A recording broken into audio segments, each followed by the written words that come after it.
Oke, nah tapi kalau dilihatnya sendiri kalau gitu Mas Roy, Ya. surat ini dikeluarkan pada 21 Agustus 2025, apa yang ditangkapnya?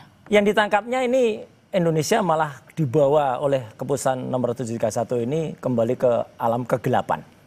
Kita kayak, ini nggak ada bedanya dengan uya-kuya. Kenapa uya-kuya?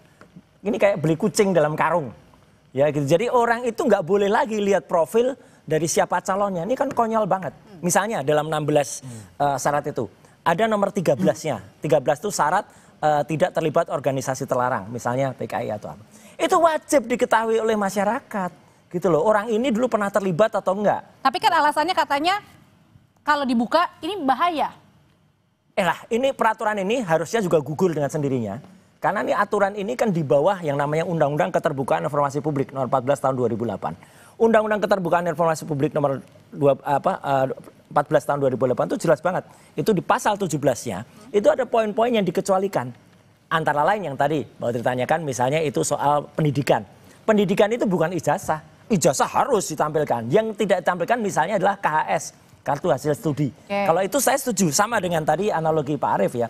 Kartu hasil studi misalnya adalah orang ini nilainya berapa. Karena terlalu detail juga gitu. Iya, justru malah ketika kemarin Mabes Polri nampilkan itu sebagai hasilnya Jokowi misalnya. Nah itu sebenarnya melanggar sebenarnya. Tapi ya kita senyum aja gitu. Nah ini malah justru kudet, katrok gitu. Jadi ngapain KPU itu harus membuat aturan yang itu nanti toh pasti akan dibuka kalau ini digugat melalui KIP. Komisi Informasi Pusat ya atau publik itu pasti nanti akan digugurkan dan KPU nanti malah malu lagi nanti udah bikin aturan yang tidak populer bagi masyarakat. Tapi kalau tadi bilangnya dengan alasan bahaya, apanya yang bahaya?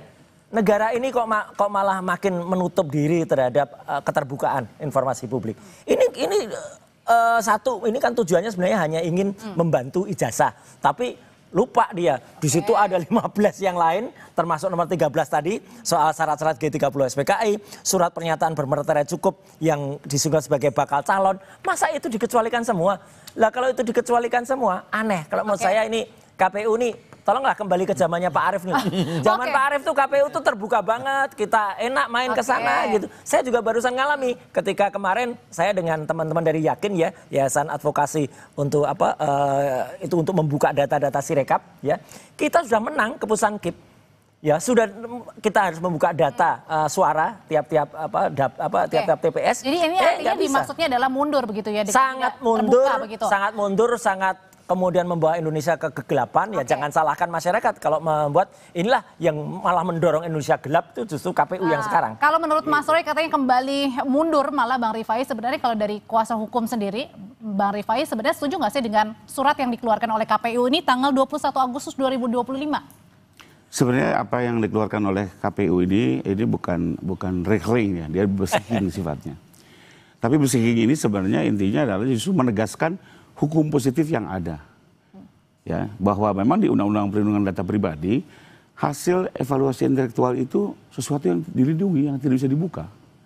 Dan ini pakai jawantahan dari pasal 28G ayat 1 UUD 45 bahwa setiap orang berhak atas perlindungan pribadi, kehormatan, martabat. Ya. Itu diwujudkan dalam Undang-Undang PDB, lalu sekarang diakomodir oleh KPU dalam bentuk bersihing. Menurut saya sih bukan sesuatu yang baru, hanya menegaskan hukum positif yang ada agar di lapangan tidak terjadi mispersepsi, khususnya anggota-anggota di bawah ya. Karena kembali lagi, sebenarnya ini kan mungkin belajar juga dari kasus yang muncul ya, yang diupayakan oleh Bang Roy CS ya, bahwa mempersoalkan data pendidikan ya. Sekalipun juga memang secara formal sudah lewat sebenarnya Mbak. Kalau bicara formal, persoalan-persoalan ini sebenarnya dipersoalkan itu dalam masa proses pemilu. Setelah pemilu selesai, itu undang-undang jelas tidak bisa lagi dipersoalkan. Tapi kemudian juga ada yang mempertanyakan begitu, kenapa timingnya pada saat sekarang? Dan sebenarnya poin yang tadi disampaikan Pak Rifai itu saya setuju, misalnya itu terkait dengan hasil ya, hasil akademik.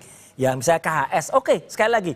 KHS itu memang boleh kalau itu dikecualikan karena ketahuan IP-nya ternyata rendah, nilai C-nya banyak kayak Pak Jokowi kemarin ya. Tapi yang nomor 12 ini, poin 12, bukti kelulusan berupa fotokopi ijazah, surat tanda tamat belajar, itu hanya fotokopi ijazah. Ngapain harus disembunyikan? Ngapain orang malah makin nggak bangga lagi? Kalau kita kan bangga banget ya punya ijazah itu kemudian ditampilkan. Ini menurut saya sekali lagi, ini malah justru membuat citra buruk bagi KPU dan membuat dia sama sekali justru melanggar yang namanya Undang-Undang Keterbukaan Informasi Publik. Oke, kalau dari Mas Arief sendiri berpandangan sebenarnya kenapa kemudian juga baru dikeluarkan sekarang, kenapa nggak dari dulu-dulu? Atau kan ini sebenarnya nggak ada masa ya, maksudnya masa dalam artian mau mendekat pilpres tidak, mau mendekati pilkada tidak, tapi kenapa kira-kira Mas Arief urgensinya kira-kira aja kita dulu? Ya itu tadi salah satu salah satu rujukannya KPU kan karena ada permintaan informasi. Lucu. Nah, maka KPU sebelum menjawab itu sebenarnya kalau KPU yakin ini bisa dijawab ya tinggal dijawab saja gitu kan. Minta apa tinggal diberikan gitu kan. Tetapi kalau KPU tidak yakin maka KPU melakukan uji konsekuensi. Nah, hasilnya adalah keputusan 731 gitu loh. Oke, kalau gitu Bang Rifai melihat sendiri bahwa dengan adanya surat ini kemudian juga bisa dibilang kemudian ya itu tadi kalau misalnya memang ada yang mempersoalkan pihak-pihak yang mempersoalkan lebih baik dibawa saja ke ranah-ranah yang memang seharusnya menindak begitu. Satu lagi ya, jadi selain apa yang saya sampaikan tadi bahwa ini linear dengan Undang-Undang PDB dan juga konstitusi, sebenarnya saya setuju juga KPU mengeluarkan ini karena begini. Ini aturan apa namanya proses pemilu ya. Semua keberatan-keberatan itu selesai pada saat proses. Setelah itu masuk sengketa hasil. Setelah itu selesai. Gak bisa lagi dibuka. Mohon maaf Mbak, kebetulan saya kuasa Prabowo Gibran di MK, setelah itu ada gugatan dari PDIP. Ya setelah MK nih, gugatan di Petun, sama mempersoalkan keberatan Gibran. Hasil Petun apa? Sudah selesai. Tapi kemudian tidak bisa lagi masuk gitu. Jadi kenapa? Karena ini jangan sampai merusak tata agenda ketatanegaraan.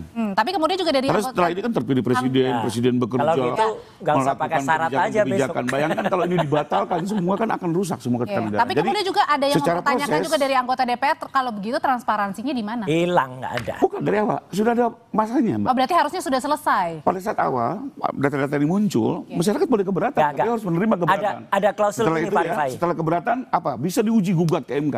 Nah. Soal ijazah kan banyak sekali digugat di MK. Nggak, ada klausul ketika dulu kita menandatangani form ya, misalnya form pengunduran diri, itu selalu ada keterangan di situ. Bila sewaktu-waktu pernyataan ini tidak benar, maka saya sanggup mengundurkan diri. Itu yang terjadi. Jadi sewaktu-waktu itu timeless, nggak ada waktunya.